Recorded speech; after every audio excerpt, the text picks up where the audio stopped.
ปาดบางซอยบาง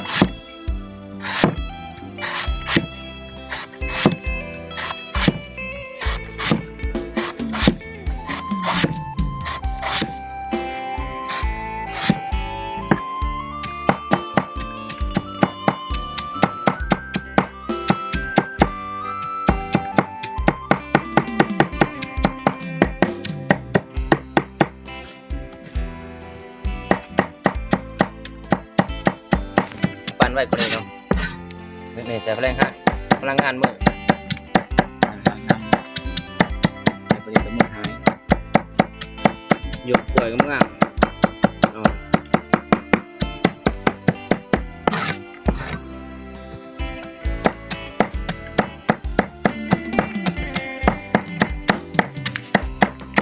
ใส่แห้งงานใส่เวลาโดนนะถ้ามีเครื่องปั่นนี่เขาเรียกพอ10 นาที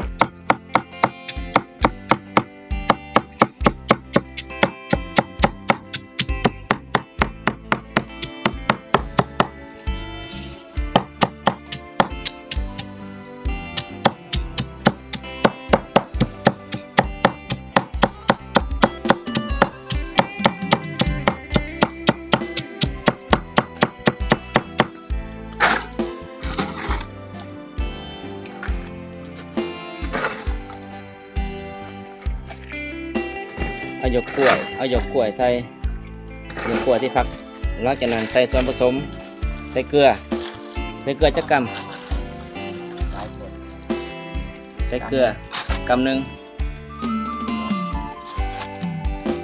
ใส่เกลือโห้ยใส่แล้วจากนั้นใส่ยังไงกากน้ำตาลเฮ็ดเองเวลาใส่สิบอกสูตรผสมกากน้ำตาลเฮ็ดเองกากน้ำตาลห้อยใส่เอานี่ EM เฮ็ดเองป่ะ EM ก็เฮ็ดเองสูตร EM กับเวลาจังเฮ็ดคลิปให้เบิ่งสูตร EM ใส่ห้ำบัดนี้ห้ำห้อยใส่หลังจากนั้นจะได้บัดผสมเข้ากัน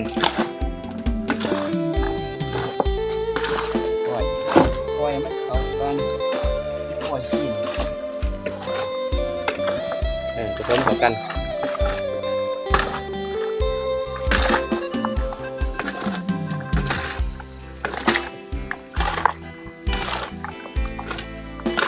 อาจจะได้บ่นนอกจากผสมกันแล้วจะได้ตักใส่ถัง3-5 วันตักใส่ถังมักไว้3-5 มื้อบ่3 มื้อสามารถให้เป็ดให้ไก่กินได้นักศึกประหยัดต้นทุนอาหารไก่อาหารเป็ดนะ